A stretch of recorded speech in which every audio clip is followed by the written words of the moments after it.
नमस्कार। राज्य शिक्षा शोध एवं प्रशिक्षण परिषद बिहार पटना में आप सभी का स्वागत है। प्यारे बच्चों, आज हम लोग वर्ग 4 में चल रहे हैं और आपकी हिंदी की पाठ्य पुस्तक कोपल से पाठ 5 घाघ भड्डरी के बारे में देखने जा रहे हैं। लेकिन बच्चों, पहले आप ये बताइए कि मौसम का पूर्वानुमान या मौसम के बारे में जानकारी, या आज वर्षा होगी कि नहीं इसकी जानकारी, या आज कितनी गर्मी पड़ेगी इसकी जानकारी, या आज आंधी तूफान आने वाला है इसकी जानकारी आपको कैसे मिलती है? क्या आपने कभी ध्यान दिया है कि कभी आप टीवी देखते हैं, समाचार जब आता है तो आप देखते हैं अंत में क्या आता है? मौसम की जानकारी। तो आप टीवी देखने पे या फिर अखबारों में या आपके मोबाइल पे भी बहुत बार मौसम की जानकारी प्रसारित की जाती है ना? हाँ, तो ये मौसम की जानकारी कैसे होती होगी? इसके लिए बहुत सारे वैज्ञानिक, बहुत सारे कंप्यूटर और बहुत तेज़ी से जोड़ घटाव करने वाले सुपर कंप्यूटर लगे रहते हैं। साथ ही कुछ रडार, कुछ उपग्रह, ये सारे भी इस काम में लगे रहते हैं और मौसम की और वर्षा की, धूप, गर्मी, बरसात, आंधी तूफान की जानकारी इन सभी माध्यमों से हमें मिलती है और इन सभी उपकरणों की ज़रूरत पड़ती है। बच्चों, क्या आप जानते हैं कि जब ये सारे उपकरण नहीं थे, जब इतने वैज्ञानिक नहीं थे और टीवी नहीं था, अखबार नहीं था, या फिर मतलब इतने सारे वैज्ञानिक नहीं थे, तब कैसे होती होगी लोगों को मौसम की जानकारी या वर्षा आने की जानकारी?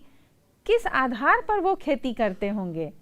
क्योंकि क्या उन्हें पता था कि कौन से मौसम में बारिश होगी, कब खेती करना चाहिए, कब बारिश आने वाली है ना? बड़ी मज़ेदार बात। कैसे पता चलता होगा उन्हें? आज से 400 साल पहले की बात है। ये जो हम अभी घाघ भड्डरी के बारे में पढ़ने जा रहे हैं, पहले तो आप ये जानिए बच्चों कि घाघ भड्डरी कौन थे, है ना? घाघ एक कवि थे, या यूँ कहिए कि वो दोहे लिखते थे, दोहे कहते थे, और उन्हें मौसम के पूर्वानुमान की जानकारी होती थी। कैसे होती थी ये भी बड़ा रोचक है। मौसम के पूर्वानुमान, खेती करने की और स्वास्थ्य संबंधी भी कुछ भविष्यवाणियाँ वो करते थे, यानी कि वो अपने अनुभव के आधार पर बताते थे कि कब वर्षा होने वाली है, कब बहुत ज़्यादा तूफान आने वाला है। तो भड्डरी कौन थे? बच्चों, भड्डरी जो थीं उन्हें भी मौसम संबंधी और जो मौसम में परिवर्तन होते हैं, जीव जंतु में जो के व्यवहार में परिवर्तन होते हैं, इसकी भी उन्हें बहुत जानकारी होती रही है। इसकी भी उन्हें बहुत जानकारी थी, क्योंकि वो उन सभी के व्यवहारों का अध्ययन वो करती थी और देखती रहती थी और अनुभव करती थी कि वो कैसे अपना व्यवहार, विचार बदल रहे हैं और क्यों बदल रहे हैं। तो बच्चों, ये जो भड्डरी थी, बाद में घाघ जो कवि थे, उनका पूरा नाम देवकली दुबे था, उन्होंने उनसे विवाह किया था। तो ये घाघ और भड्डरी, इन दोनों लोगों ने ये जितनी भी भविष्यवाणियाँ की या जितने भी इन्होंने ज्ञान की बातें बताई, वो दोहे के रूप में, कविता, सवैया, कुंडलियाँ, इन सभी के रूप में बहुत प्रचलित हैं और किसानों को अभी भी प्रेरित करती हैं, और किसान उनके अनुभवों से अभी भी वो बहुत कुछ वो सीखते हैं, क्योंकि उन्हें उस समय से ये सारी पीढ़ी दर पीढ़ी हस्तांतरित होती रही हैं। ये जो कविताएं हैं, दोहे हैं या कुंडलियां हैं, सवैये हैं, इन्हें लोग गाते रहे हैं खेती करने के समय, या प्रचलित हैं ये गाँवों में, और बहुत ज़्यादा ये ज्ञान वाली चीज़ें हैं, ज्ञान की बातें ये बताते हैं। तो बच्चों, आज हम लोग देखेंगे कि उन्होंने उस समय कैसे मौसम का पूर्वानुमान और जीव जंतुओं के व्यवहार का क्या वो निष्कर्ष निकालते थे, उस आधार पर हम लोग आज देखने जा रहे हैं। इन्हीं घाघ भड्डरी के द्वारा रचित और इन्हीं के द्वारा जो कही गई जो बातें हैं उनको हम लोग आज देखने जा रहे हैं।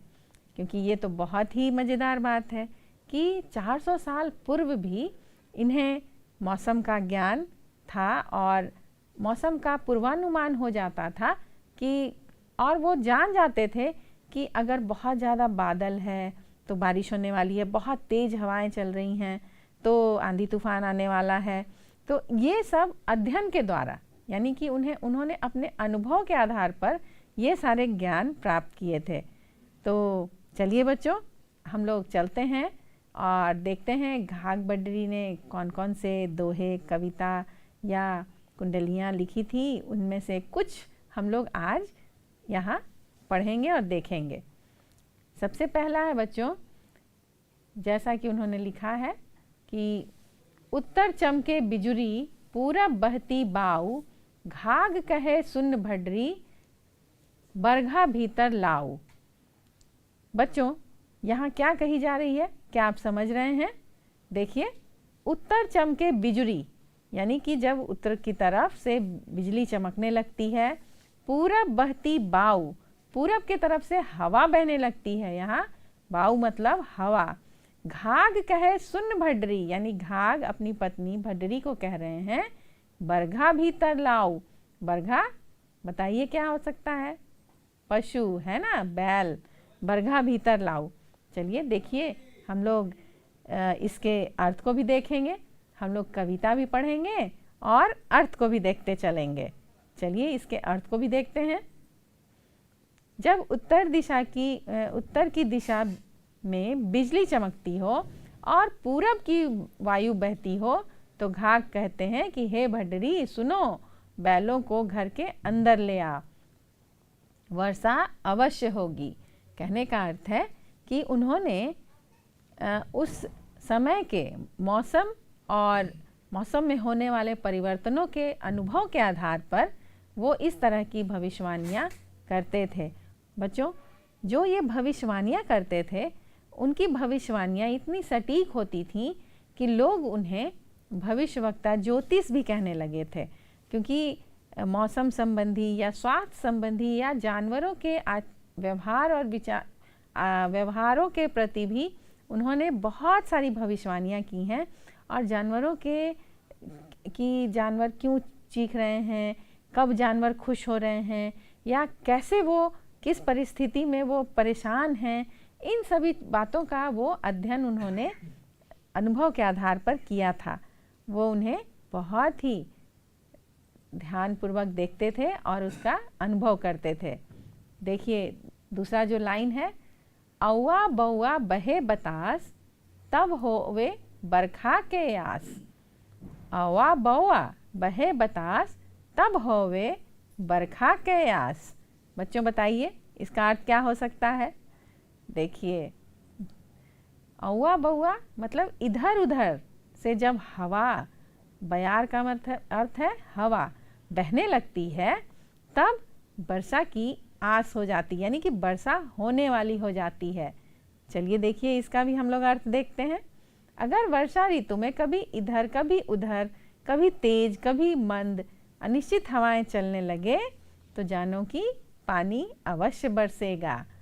बच्चों, आप बरसात के मौसम में आप देखते हैं कभी कभी कैसा होता है। आप भी याद कीजिए कि कभी आप विद्यालय से घर जा रहे हों, अचानक बादल, बहुत सारे काले बादल आसमान में छा गए हों और तेज़ तेज़ हवा चलने लगी हो और अचानक से तुरंत बारिश आ जाती है तो कितना मज़ा आता है। तो आपने भी ये अनुभव किया होगा कि अरे काले बादल आ गए, अब ज़रूर पानी बरसेगा, है ना। तो इसी प्रकार इतने वर्षों पूर्व भी, इतने सालों पूर्व भी उन्होंने बहुत सारी इस तरह की भविष्यवाणियाँ की, बहुत सारी ऐसी दोहे लिखे, दोहे उन्होंने गाए या दोहे उन्होंने बताए, कविताएं बताई, जिससे कि लोग अभी भी गुनगुनाते हैं। चलिए आगे देखते हैं। लाल पियर जब होए आकाश, तब ना ही बरखा की आस। बताइए बच्चों, क्या हो सकता है इसका अर्थ? इसका अर्थ है कि जब लाल पीला आसमान, यानी कि आप तो जानते ही हैं कि बारिश कैसे आसमान में होती है। जब काले काले बादल आ जाते हैं तब बारिश की आस हो जाती है, लेकिन जब लाल और पीला हो जाता है आकाश, इसका मतलब है वर्षा नहीं होगी। हाँ बच्चों, आकाश लाल पीला होने लगे तब वर्षा की आशा नहीं है, यानी कि वर्षा नहीं होगी। चलिए आगे देखिए। रात निबद्दर दिन को छाया, रात निबद्दर दिन को छाया, कहे घाव अब बरखा गाया। तो बताइए निबद्दर का अर्थ क्या हुआ बच्चों? निबद्दर यानी कि रात में अगर बादल नहीं हो और दिन में छाया हो जाए तो क्या होगा? तब तो लगेगा कि अब पानी नहीं बरसेगी, अब बरसात गया। हाँ, आप महसूस कीजिए और याद कीजिए कि जब बरसात ख़त्म होने लगती है तो क्या होता है, कैसा महसूस होता है।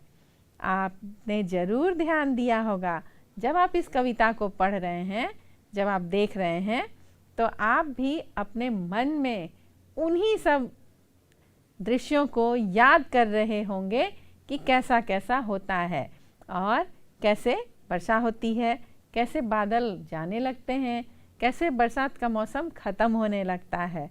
चलिए हम इसके अर्थ को देखते हैं। जब रात्रि में बादल ना हो और दिन में बादलों की छाया हो तो घाघ कहते हैं कि अब वर्षा चली गई, यानी कि अब बरसात खत्म हो रही है। बच्चों, ये तो आपने देखा कि किस तरह ये कहते हैं कि रात निबद्दर दिन को छाया। कितनी सुंदर कविता है ना? और कितने कम शब्दों में पूरी विस्तार से बातों को कही गई है। चलिए आगे चलते हैं।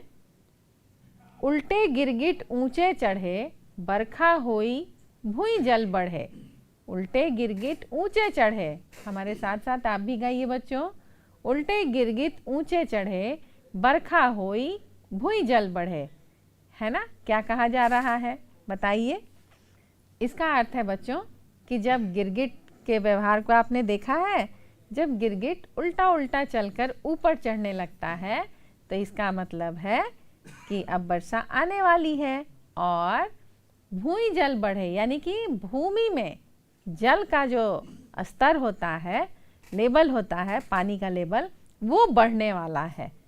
तो देखिए उन्होंने कितना ध्यान से इसका अध्ययन किया है कि जब गिरगिट उल्टा होकर ऊपर की ओर चढ़े तो समझो कि वर्षा होगी और पृथ्वी पर जल बढ़ेगा, है ना? यानी कि भूमि में जल का स्तर जो है वो बढ़ने लगेगा। देखते हैं आप, जब बारिश होती है तो क्या होता है, कुएं जो होते हैं ना, वो उसका पानी ऊपर आने लगता है और नदी तालाब सब पानी से भर जाते हैं, है ना? तो यही बात है, वो ध्यान से देखते होंगे कि जब बारिश आती है तो कुएं का जल भी ऊपर आने लगता है, नदी तालाब भर जाते हैं पानी से और ज़मीन के अंदर भी पानी का जो स्तर है वो बढ़ता है। तो जब वर्षा होगी तो ये सब होगा, है ना? तो आप भी बच्चों इन सभी बातों को गौर से देखिए, ध्यान से देखिए कि जब मौसम परिवर्तन होता है तो क्या क्या बदलाव आता है। चलिए हम लोग आगे देखते हैं। अगहन बरसे हून, पूस बरसे दून, माघ बरसे सवाई, फागुन बरसे मूर गवाई। यानी कि अगहन, पूस, माघ, फागुन, यहाँ 4 महीनों की बात की गई है। तो बच्चों बताइए, क्या आप जानते हैं अगहन क्या होता है, पूस क्या होता है, माघ क्या होता है और फागुन क्या होता है? तो अगहन जो है बच्चों, ये है हिंदू पंचांग के अनुसार 9वां महीना। और ये जो अंग्रेजी हम लोग जनवरी फरवरी कहते हैं ना, तो जनवरी फरवरी का जो ये महीना है उसमें अगहन कब आएगा बताइए बताइए। ये आता है नवंबर और दिसंबर के बीच, है ना?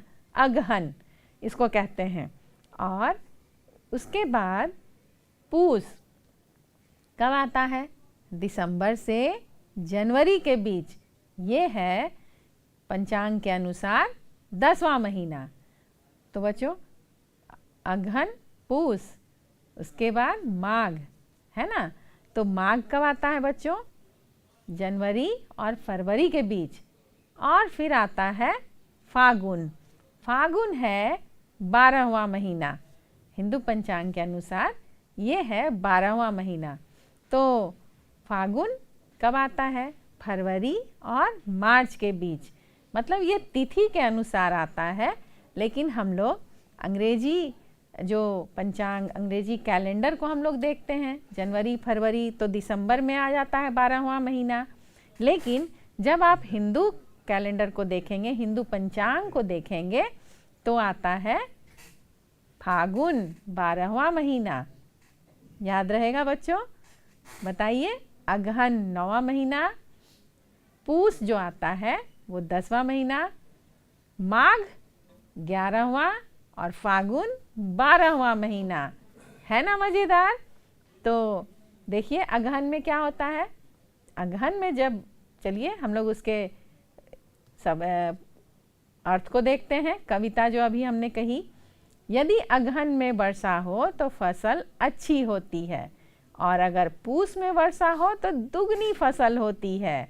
दूनी यानी कि दुगनी। और माघ में वर्षा होने पर सवास यानी कि सवाई यानी कि सवा हो जाती है, सवाई हो जाती है फसल, पैदावार। परंतु वर्षा यदि फागुन के महीने में हो तो बीज भी नहीं मिलता, यानी कि नुकसान हो जाता है। किसानों को बहुत नुकसान हो जाता है, बीज भी नहीं बचता है। क्योंकि आपने देखा होगा कि कुछ फसलों को बीज के लिए छोड़ा जाता है, तो अगर वर्षा होगी तो वो फसल सड़ जाएंगे, बीज भी नहीं बचेगा। है ना बच्चों? तो चलिए देखिए आगे क्या होता है। आगे हम लोग शब्दार्थ को देख रहे हैं। तो बिजुली एक शब्द आया था इस कविता में। तो बिजली का अर्थ होता है बिजली, और बरघा का अर्थ है बैल, है ना। औवा बौआ मतलब इधर उधर, बतास यानी कि हवा, पियर मतलब पीला, निबद्दर मतलब बिना बादल के, बरखा मतलब वर्षा, और भूई, भूई मतलब पृथ्वी यानी धरा, भूमि, है ना। हुन मतलब अच्छा। बच्चों ये थे कुछ इस कविता में आने वाले शब्दार्थ। ये कविता तो बड़ी अजीब लग रही थी, लेकिन इसके अर्थ कितने अच्छे थे, है ना। ये सभी मौसम, वर्षा और खेती, कृषि से संबंधित ये पूरी कविता थी, और इसमें, इन कविता में इसके अर्थ थे। तो इससे भी आप देखें, आपने देखा कि इससे भी आपको पता लग रहा है कि जो किसान थे, जो इन सभी बातों का ध्यान रखकर वो जब खेती करते थे तो फसल बहुत अच्छी होती थी। और इन्हीं सब कविता में, इन्हीं दोहे में इस तरह के जो कृषि प्रणाली और मौसम के बारे में सूचनाएं थी वो उनको मिल जाती थी। तो जब तक कंप्यूटर का, वैज्ञानिकों के द्वारा जो रडार और अंतरिक्ष में जो उपग्रह भेजे गए हैं, इन सब का आविष्कार नहीं हुआ था, उसके पूर्व भी लोग इस तरह की भविष्यवाणियाँ जो की गई थी उनके आधार पर अपनी खेती बाड़ी को करते थे और मौसम के बारे में जानकारी प्राप्त करते थे। तो है ना कितनी मज़ेदार बात, आपने देखा। तो चलिए इस कविता को हम लोग धुन, लय और ताल के साथ गाते हैं। देखिए कितना मज़ा आएगा। आप भी हमारे साथ गाइए और गुनगुनाइए, बड़ा मज़ा आएगा। चलिए हम लोग इस कविता को गीत के रूप में गुनगुनाते हैं, और जब आप गीत के रूप में कविता को गाने लगते हैं तो बहुत जल्दी याद हो जाती है। चलिए गाते हैं।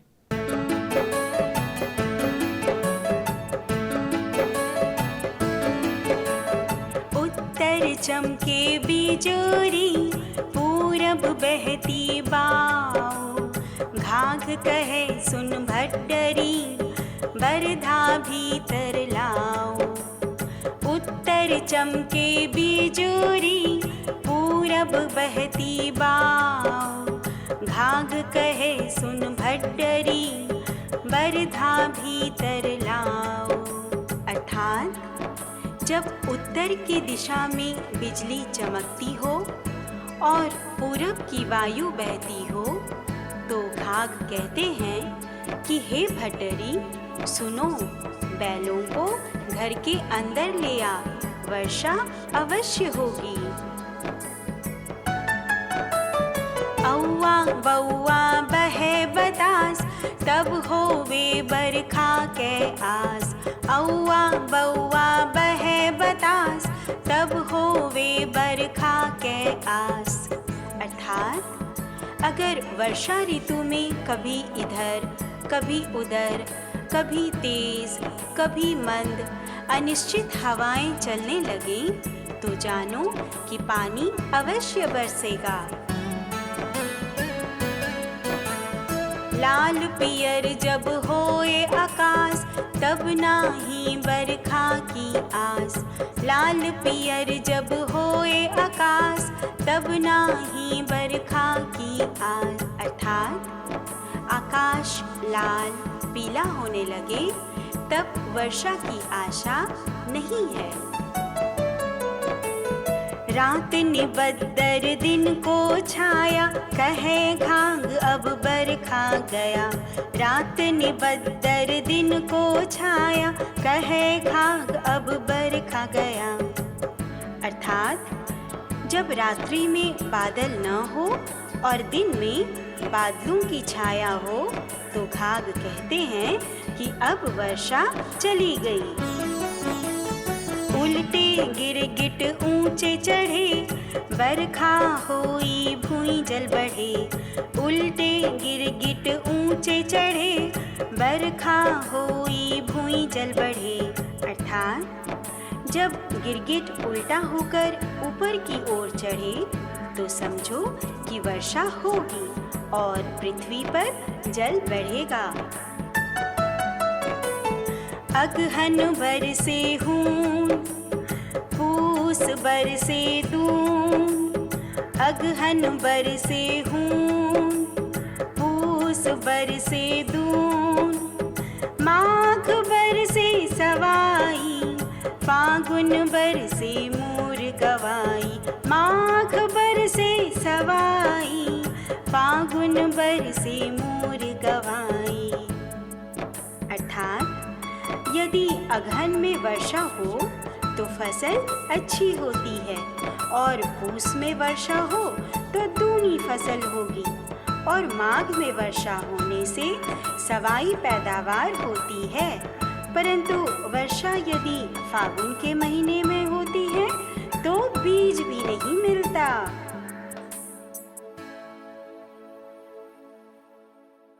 बच्चों, आज आपने कविता को पढ़ा, उसके भावार्थ को भी देखा और कविता को बहुत ही सुंदर गीत के रूप में भी गाया, धुन लय और ताल के साथ, है ना? बड़ा मज़ा आया। चलिए अब हम लोग आपके इस कविता से कुछ अभ्यास कार्य करते हैं। यूँ तो आपके पुस्तक में अभ्यास कार्य नहीं है, लेकिन आपको कुछ प्रश्नों के जवाब देने होंगे। इससे हमें ये पता चलेगा कि इस कविता को आपने कितने ध्यान से गाया, गुनगुनाया, समझा। चलिए हम लोग देखते हैं कुछ अभ्यास कार्य। बच्चों बताइए, घाघ भड्डरी दोहा के रचयिता कौन है? अगर आप ध्यान से देख रहे होंगे तो आपको अंत में कविता के रचयिता का नाम जरूर दिखा होगा। अच्छा, रचयिता का अर्थ क्या होता है? लेखक, यानी कि रचना। जिन्होंने इन कविताओं की रचना की उनके बारे में मैं पूछ रही हूँ। बताइए उनका नाम। अगर आपने देखा है तो बताइए। देखिए उत्तर क्या है। घाघ भड्डरी दोहा के रचयिता घाघ हैं। हाँ बच्चों, जिनका मैंने नाम बताया था देवकली दुबे, और भड्डरी उनकी पत्नी थी, है ना? चलिए आगे देखते हैं। जब उत्तर की दिशा से बिजली चमकती है और पूरब की वायु बहती है तो घाघ भड्डरी को क्या करने को कहते हैं? कुछ याद आया? सबसे शुरू की कविता याद कीजिए, सोचिए सोचिए, प्रश्नों के उत्तर बताइए। हाँ, क्या करने को कहते हैं? किसे अंदर ले जाने को कहते हैं? देखिए, क्या आपने भी यही सोचा है? घाघ भड्डरी को बैलों को घर के अंदर ले आने को कहते हैं। क्यों? क्या होने वाली है? वर्षा होने वाली है इसलिए। चलिए आगे चलिए, हम लोग देख रहे हैं। बताइए बच्चों, वर्षा ऋतु में पानी बरसने का आभास कैसे होता है? क्या आप बता सकते हैं? क्या आपने ध्यान दिया है कि कब वर्षा होती है? हाँ हाँ, बिल्कुल सही। देखिए, वर्षा ऋतु में जब इधर उधर तेज मंद अनिश्चित हवाएं चलने लगती हैं तब हमें आभास होता है कि पानी बरसेगा। काले काले बादल भी छा जाते हैं, है ना? हाँ, चलिए अब बताइए बच्चों, कैसी स्थिति में वर्षा की आशा नहीं होती है? बताइए। हाँ, जब रात में बादल नहीं होते हैं या जब आकाश लाल पीला होने लगता है तब वर्षा की आशा नहीं होती है। तो वर्षा के लिए तो काले बादल चाहिए, है ना? चलिए बच्चों, सही पर आपको सही का निशान और गलत पर गलत का निशान लगाना है। जब दोपहर में बादल ना हो तब समझ जाना चाहिए कि वर्षा चली गई। क्या ये सही है? जब रात्रि में बादल हो तब समझ जाना चाहिए कि वर्षा चली गई। जब सुबह में बादल की छाया हो और रात्रि में बादल ना हो तब समझ जाना चाहिए कि अब वर्षा चली गई। बताइए कौन सा सही है? वर्षा कब पता चलता है कि वर्षा चली गई? सोचिए, अभी हमने पढ़ा भी था, देखा भी था। चलिए देखते हैं कि आपने जो सोचा है या आपने जो अनुमान लगाया है क्या वो सही है। चलिए देखते हैं। जब दोपहर में बादल ना हो तो समझ जाना चाहिए कि वर्षा चली गई, ये गलत है। जब रात्रि में बादल हो तब समझ जाना चाहिए कि वर्षा चली गई, ये भी गलत है। जब सुबह में बादल की छाया हो और रात्रि में बादल ना हो तब समझ जाना चाहिए कि अब वर्षा चली गई, ये कथन सही है। चलिए आगे देखते हैं। बच्चों, अब आपको रिक्त स्थान भरना है उस दोहे के आधार पर। बताइए, जब खाली जगह उल्टा होकर ऊपर की ओर चढ़े तो समझ जाना चाहिए कि खाली जगह होगी और पृथ्वी पर खाली जगह बढ़ेगा। तो क्या क्या यहाँ होगा बच्चों? आप क्या भरेंगे? जब गिरगिट उल्टा होकर ऊपर की ओर चढ़े तो समझ जाना चाहिए कि वर्षा होगी और पृथ्वी पर जल बढ़ेगा। चलिए आगे देखिए। यदि अगहन में वर्षा होती है तो फसल कैसी होती है? बताइए। अगहन में फसल अच्छी होगी, है ना? यदि अगहन में वर्षा होती है तो फसल अच्छी होती है। चलिए, यदि पूस में वर्षा होती है तो फसल कैसी होगी? बताइए बताइए, याद आया? देखिए, यदि पूस में वर्षा होती है तो दुगनी फसल होगी, है ना? ज़्यादा फसल होगी। और चलिए अब देखते हैं कि कौन से महीने में वर्षा होने पर फसल के बीज भी नहीं मिलते। बताइए। हाँ, सही सही बताइए। फागुन के महीने में वर्षा होने से फसल के बीज भी नहीं मिलते। बच्चों, आज आपने घाघ भड्डरी जो 400 साल पूर्व जो हुए थे विद्वान, विदुषी, ज्योतिष, उनके बारे में आपने देखा और उनकी पत्नी भड्डरी के बारे में भी आपने जाना। और उन्होंने बहुत सारे दोहे, कविता और कुंडलियाँ, सवैये उन्होंने लिखे हैं और उनके दोहे बहुत ही ज़्यादा प्रचलित हैं। उनके द्वारा गाए हुए, कहे हुए जो दोहे हैं वो आज भी कृषकों के द्वारा गुनगुनाए जाते हैं, गाए जाते हैं और बहुत समय तक उन्हीं के आधार पर ये सारी जो उन्होंने भविष्यवाणियाँ की थी उन्हीं के आधार पर खेती ये जो सारे तौर तरीके थे और जो समय था उन्हें निर्धारित किया जाता रहा था। तो जानवरों का जो व्यवहार था उन्हें देखकर भी उन्होंने बहुत सारी भविष्यवाणियाँ की थी। स्वास्थ्य संबंधी भी बहुत सारी भविष्यवाणियाँ उन्होंने की थी, यानी कि उन्होंने पूर्व में उसका ज्ञान दे दिया था। इसके आधार पर लोग अपने स्वास्थ्य का ध्यान रखते थे। बच्चों, उन्होंने ये भी बताया था कि कौन से मौसम में कौन सा भोजन करना चाहिए और कौन से मौसम में कौन सा भोजन नहीं करना चाहिए। जैसे बरसात का जो मौसम आज हम लोग जिसकी बात की, उन दिनों साग जो पात होते हैं उनका सेवन नहीं करना चाहिए। किस मौसम में दही खाना चाहिए, किस मौसम में नहीं खाना चाहिए, इन सारे बातों का भी उन्होंने बहुत विस्तार से दोहे में वर्णन किया था। बच्चों, आज की इस कक्षा में आपको बहुत मज़ा आया होगा क्योंकि आपने गीत भी गाए, गुनगुनाए। चलिए, आज की कक्षा में इतना ही। हम लोग फिर मिलेंगे एक नए विषय के साथ और बहुत सारी जानकारियों के साथ। तब तक के लिए नमस्कार।